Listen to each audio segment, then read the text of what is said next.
Moore Motley, Prime Minister of Barbados, the Honourable Lieutenant Colonel Jeffrey Bostick, Minister of Health and Wellness, His Excellency Mr. Yang Shushen, Ambassador of the People's Republic of China to Barbados, and Dr. Kenneth George, the Chief Medical Officer, who will be speaking to you. The order will be that Dr. George will speak first with some welcome comments. He will be followed by Minister Bostick, then by Ambassador Yan Shushen, and finally, Honourable Prime Minister will make her short address. I would like to thank you for your attention and welcome to the podium, Dr. George. Oh, over here. Thank you. Good afternoon, ladies and gentlemen. The Honourable Mia Moore Motley, QC MP, Prime Minister of Barbados. The Honourable Lieutenant Colonel Jeffrey Bostick, Minister of Health and Wellness. His Excellency Mr. Yan Shushen, Ambassador of the People's Republic of China. Members of the Diplomatic Corps from the People's Republic of China. Members of the media, ladies and gentlemen. This ceremony marks the kind donation of 30,000 Sinopharm vaccines to Barbados from the People's Republic of China. Sorry. Apologies.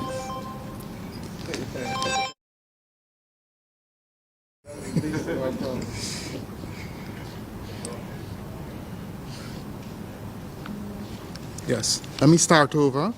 This ceremony marks the kind donation of 30,000 Sinopharm vaccines to Barbados from the People's Republic of China. As some of you may know, the WHO Strategic Advisory Group of Experts on Immunization in May the 7th of this year issued interim recommendations for the use of this inactivated Sinopharm vaccine for adults 18 years and older. These vaccines are safe and efficacious and can even be given to pregnant women and persons who are immunocompromised. This kind donation adds an alternative choice to the vaccines readily available in Barbados. The vaccine is given as a 2-dose regime, separated by 2 to 3 weeks, and can be given to individuals who have already contracted COVID. In a large multi-country phase 3 trial, the efficacy of this vaccine has been 79% against the SARS-CoV-2 infections for vaccinations greater than 14 days old. So it is indeed a pleasure for us to be here. This is an exciting time, and again, I urge persons in our communities across this island, up and down, to seriously consider being vaccinated. This is really one of our major hopes with respect to combating COVID. Thank you very much.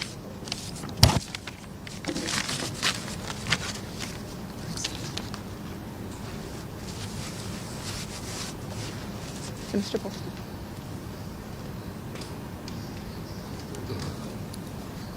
Thank you. Honourable Prime Minister, Ambassador and staff of the Embassy of the People's Republic of China, Permanent Secretaries, Chief Medical Officer, members of the media, ladies and gentlemen, good afternoon. It is indeed a pleasure for me to be here again this afternoon to speak to you and to be part of this ceremony in accepting the donation of Sinopharm vaccines from the People's Republic of China. As Minister of Health and Wellness Ambassador, I want to say that this is a continuation of your support to the Ministry of Health and Wellness throughout this pandemic, the period of the pandemic. And it started, I recall, in the very, very early days with some handheld thermometers. You also would have arranged for us in those early days to have some medical conferences with your experts in China who were dealing with the pandemic at the time, and we would have opened that to medical personnel in Barbados, private and public sector medical officials. And you've also been able to donate to us some PPE, which have been very, very valuable for us, because this is something that we need on a regular basis, given what we're doing here in the country. And through it all, you've also seen it possible to maintain the continuation of the program of the Chinese medical teams that have been visiting our country and rendering invaluable assistance to the people of this country. And we are really very happy and very glad to be able to not only rely on you and depend on you, but to partner with you in all that we do. And so the arrival of the Sinopharm vaccines is something that we've been looking forward to for a while. And we are really happy because, as you know, vaccines are not readily available to small island developing states. And this is really the bedrock for what we hope to be able to achieve as a country to facilitate their return to economic growth, economic activity, and also to deal with some of the psychosocial problems that would have come from the period of the pandemic and what our people have had to undergo. So without any further ado, I just want to really express the sincerest gratitude of the members of the staff of the Ministry of Health and Wellness, and to thank you very, very much for the donation of the Sinopharm vaccines. Thank you.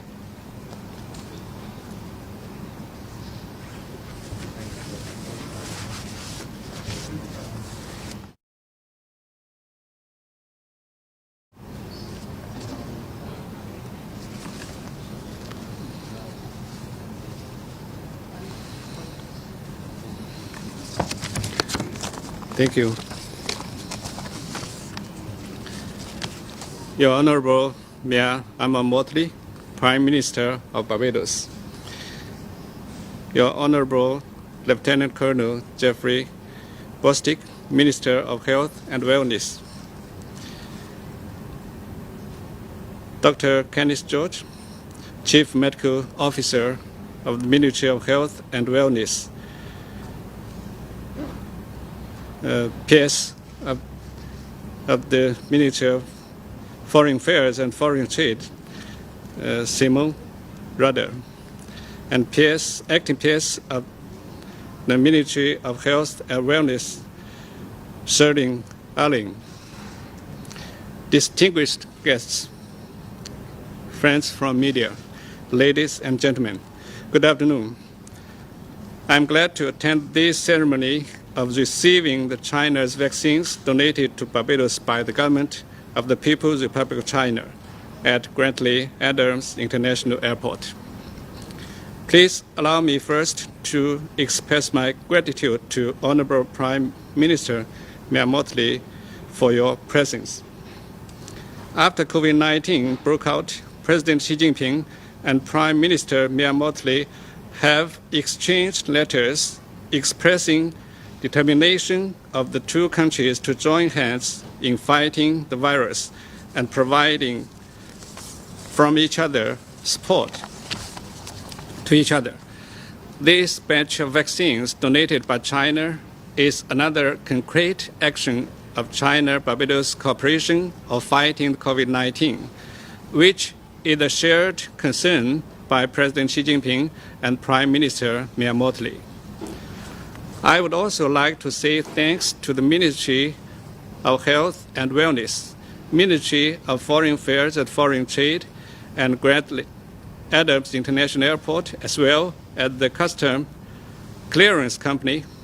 Together with our Chinese colleagues, they have overcome a series of difficulties due to the unpredictable international transportation situation under COVID-19 and facilitated the arrival of the Chinese vaccine. China and Barbados are closely friends and partners based on mutual trust. Since the outbreak of COVID-19, the two countries extend support to each other, fighting the pandemic hand in hand. China has donated 12 benches of medical supplies to Barbados. We also organized webinar between top Chinese frontline medical experts and their counterparts in Barbados twice. sharing knowledge and experience in epidemic prevention and control. With the arrival of the Chinese vaccines aid today, we sincerely hope that China would make a further contribution to the Barbados fight against COVID-19 and help it quickly recovery and economy and social life. Dear friends, virus respects no borders and presents a common challenge to mankind. No country can wall itself off from its impact. Solidarity and cooperation are the most powerful weapons to defeat the virus.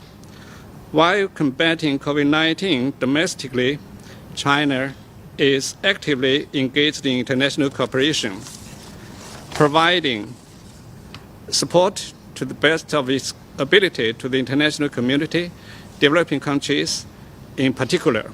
By mid-June, China has provided more than 290 billion masks, 3.5 billion protective suits, and 4.5 billion test kits to the world. Furthermore, China has donated and exported more than 400 million doses of vaccines to more than 90 countries. China has joined the WHO-initiated COVAX and pledged 10 million doses of vaccine to meet the urgent need of developing countries. While opposing vaccine nationalism and the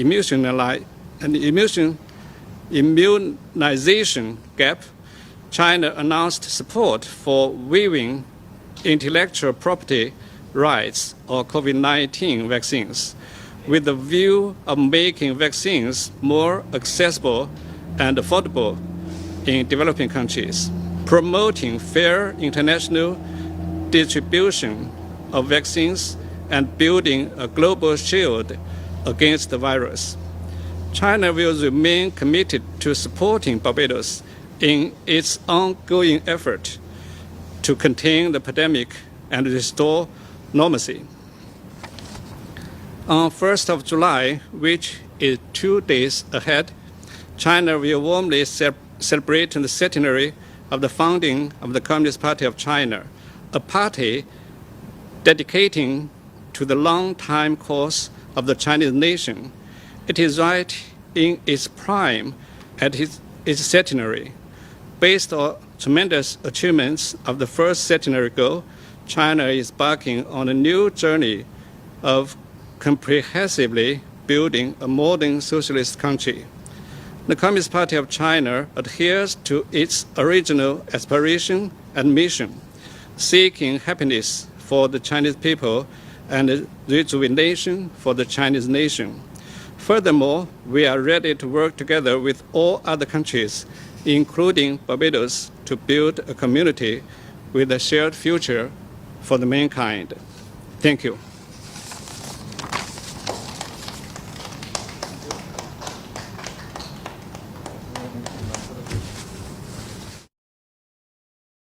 Prime Minister Motley.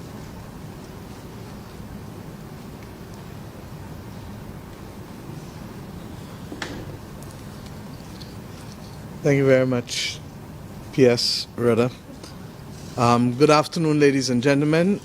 Let me say how I'm very pleased to be here this afternoon with you, Ambassador, and to celebrate the receipt of the gift, which is only but one of many over the course of the last 18 months, as the Minister of Health would have indicated.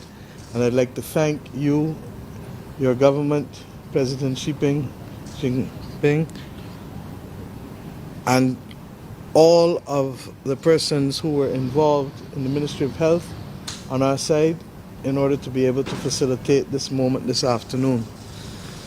But I want to use this opportunity as well to speak directly to Barbadians and to let us do a little quick reflection and a quick placing of context.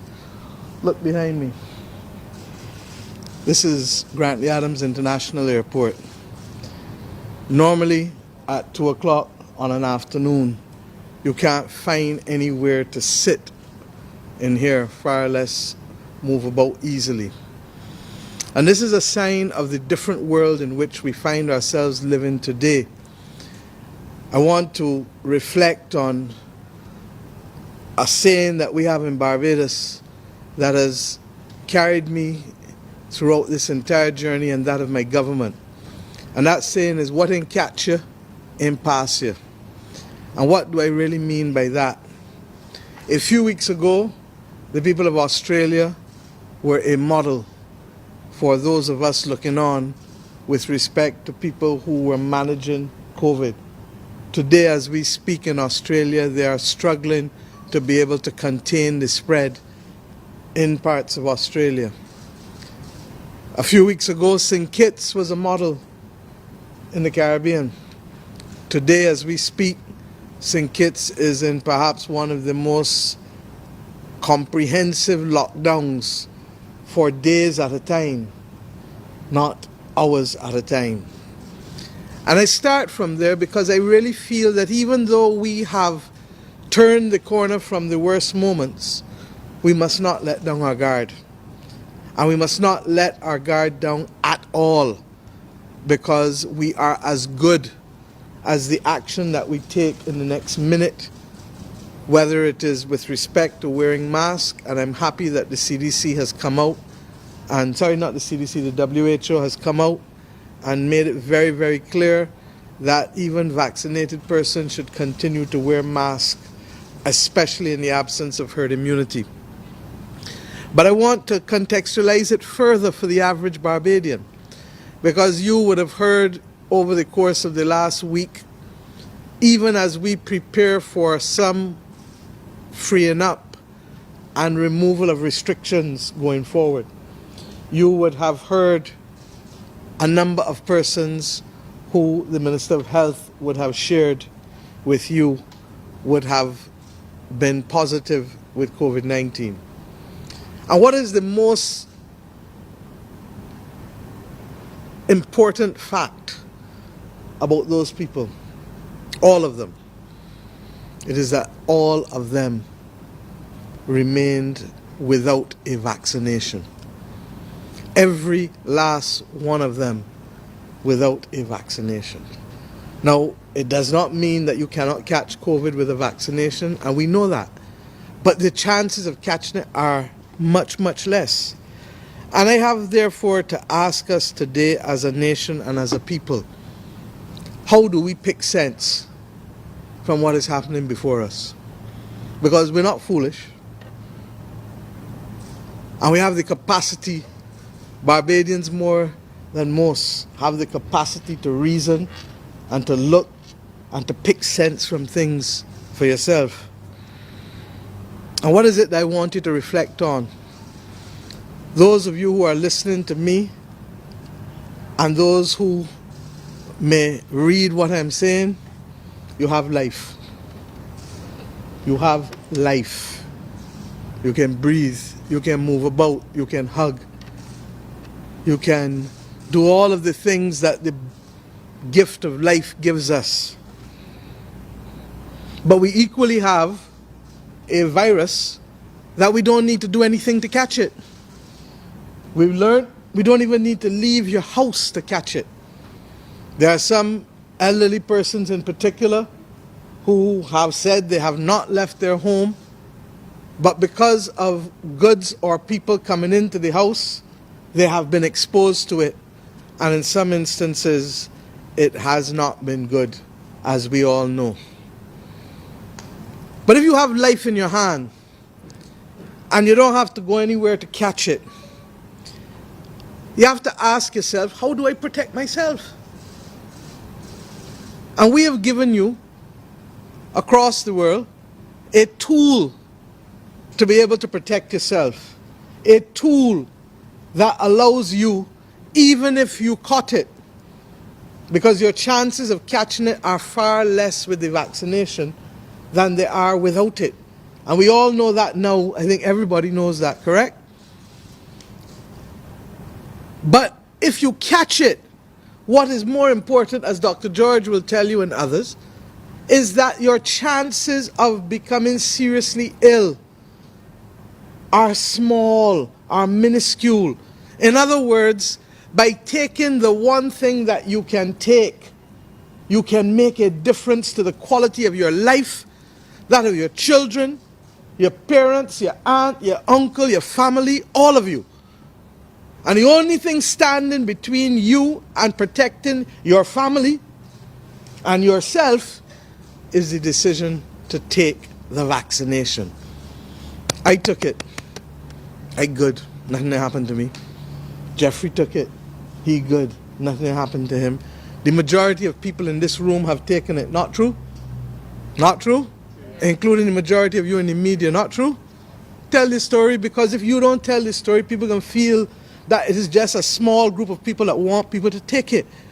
But our capacity globally and locally to be able to have a situation where we can provide for our people, where people can seek to be working again, where people can seek to move around knowing that even if they caught it, they're not going to die from it, chances are, and they're not going to have the kind of sickness that you see.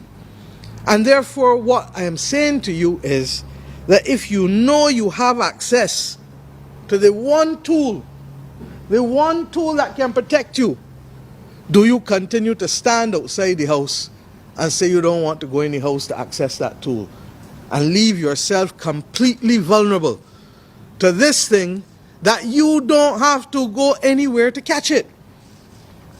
I ask the people of this country, who I love dearly, to please consider these things. I don't have the capacity to order anybody to do anything when it comes to a vaccine. But I also want you to know that you have to pick sense from what is going on. And all of the conspiracy theories and all of the fake news that is out there on the internet, the question is, in whose interest is it? Because those of us who take the tool that exists to minimize sickness and to minimize death know the worth of the vaccine. Like with everything else in life, there's always a small risk. But the truth is that the risk of not taking it is far greater for you to get ill and for something to happen to somebody that you love than if you take it.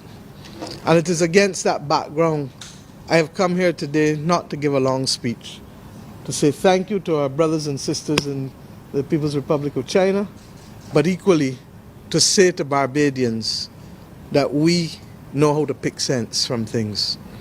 And I am asking you, this is not only a gift that will allow 15,000 more Barbadians today to benefit from vaccines, from the Sinopharm vaccine, but as we continue to get from the very beginning, I've told you that I will go out there, my government will go out there, and we will try our best, and we have been doing that, and getting for you that which other countries have not been able to get. That which other countries have not been able to get, regrettably. And we all know globally that the one thing that will allow us to see the kind of people and us to have people go back to jobs as we would like, even if it's to build forward greener, not in the old ways. But for us to have that, then we need to have serious conversations in our families, in our communities, in our workplaces, among our friends, about what it is that can protect you. It is the vaccine. And my friends, I ask all Barbadians, therefore, to recognize that we have done as a government what we must do and can do. But the ball is now in your court. We can do no more. The ball is in your court to say yes to a vaccination and to understand that the majority of the 90-something thousand people who have taken one vaccine and the 65,000 or so who have taken two, that we are still here and that we are hopefully in a position to encourage those of you who have not taken that the time has come. My friends, as I said, simply, the ball is in the court of the people of Barbados who have not yet taken this vaccine. I pray from the bottom of my heart that you will do what is necessary to protect you and to protect your loved ones. We can only ask you. Thank you. Thank you. Thank you, Prime Minister. There will be no question and answer period. It remains for me to thank the Prime Minister, Minister, Ambassador, Dr. George, and also those who behind the scenes have made this possible. Major Clerk, Dr. Ferdinand from the vaccination program, Station Sergeant Blenman from the BDF, and you, ladies and gentlemen of the media. There will now be just a photo opportunity with the Prime Minister, Minister Bostic, and Ambassador Yang Shu in front here. So if you can move these, please, just in front of the flag.